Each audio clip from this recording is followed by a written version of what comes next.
David, do you view this as a fight for the legit cruiserweight title, or is Jai Opetaia lineal, or do you see this fight as it's for two belts? I mean, I think it's definitely legit because he has two world titles. I mean, it doesn't really matter if Jai Opetaia has another one. He has two legit titles right there. So, I think so. It's a legit fight. It's a legit, title shot, and I'm gonna be very happy once I capture those two titles. I mean, I think that's the biggest fight in the world, especially at this weight division. And that's definitely a fight I want.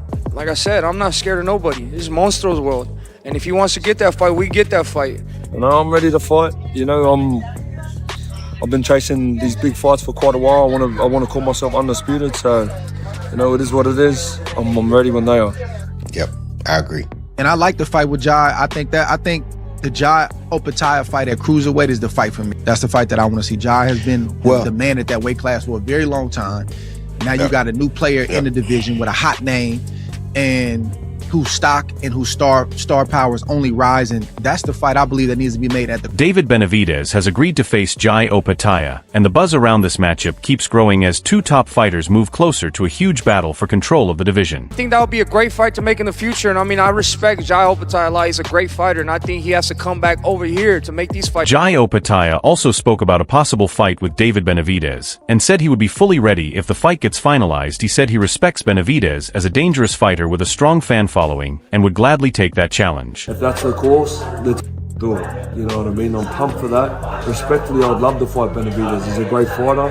He's got a great following. Opetaia also said a fight with David Benavidez feels like the most natural matchup if both become champions in the same weight class, and added that beating the top names is how you prove who truly leads the division. I believe it is, especially him being in cruiserweight, and to me it just makes sense. Like, if he's fighting for a world title in my division, why don't people want to see who the best is in the division? Like, it does not make sense to me if we don't fight. You know what I mean? Like, he's coming up fighting for a undisputed, like a unification fight, and he's going to be holding the WBO and WBA. It just doesn't make sense to me that...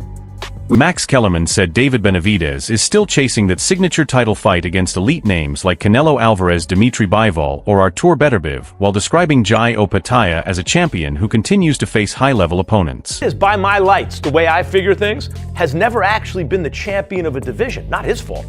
Canelo never gave him a shot. So far, neither Bivol gave him a shot, nor Beterbiev, when he was a champ, gave him a shot. Opetaia is a champion who is sitting there going, I want to fight you, right?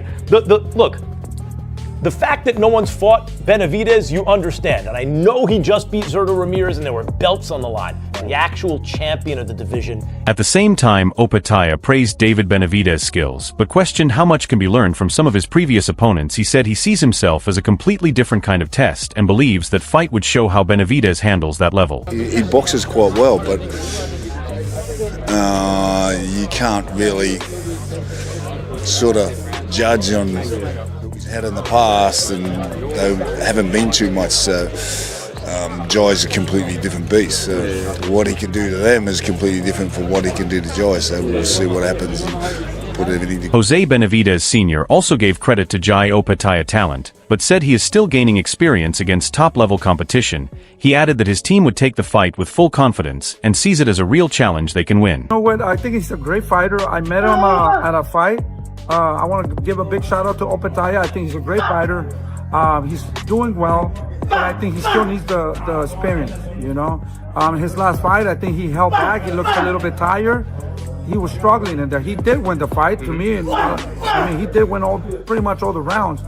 But, I just think that he needs a little bit more experience.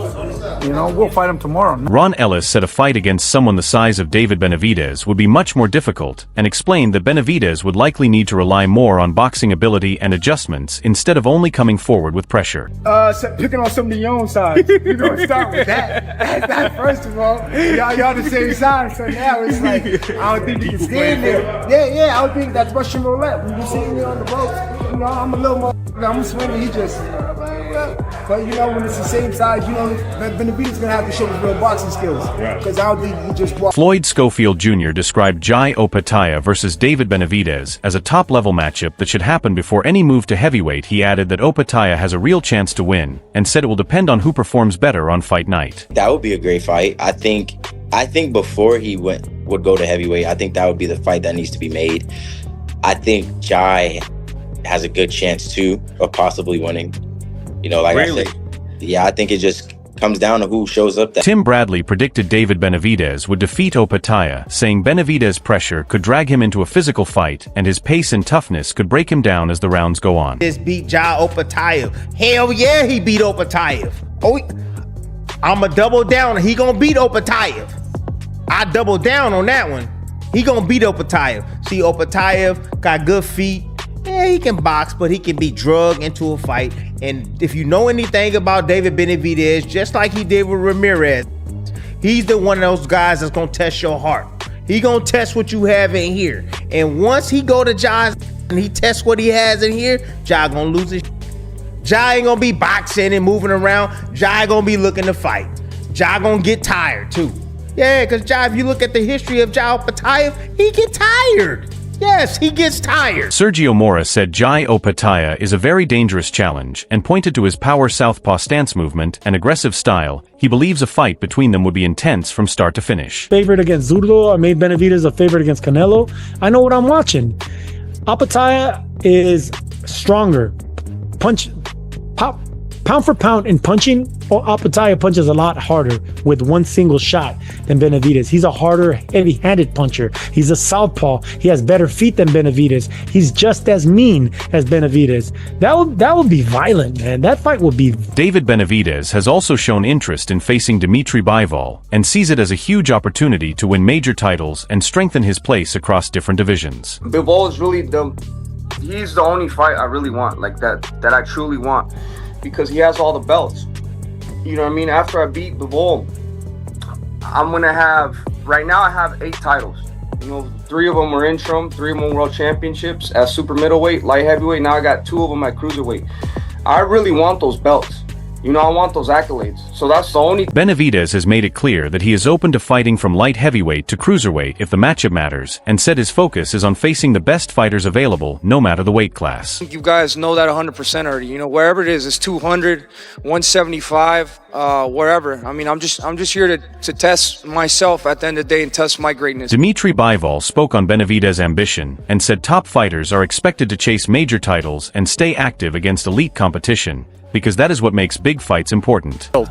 And I want his belt, and I wanna defend my belt, and I wanna be. Jose Benavidez Sr. also shared a clear plan for David Benavidez, saying they want the biggest challenges right away and are targeting major names across light heavyweight and cruiserweight to build his legacy faster. He's the best.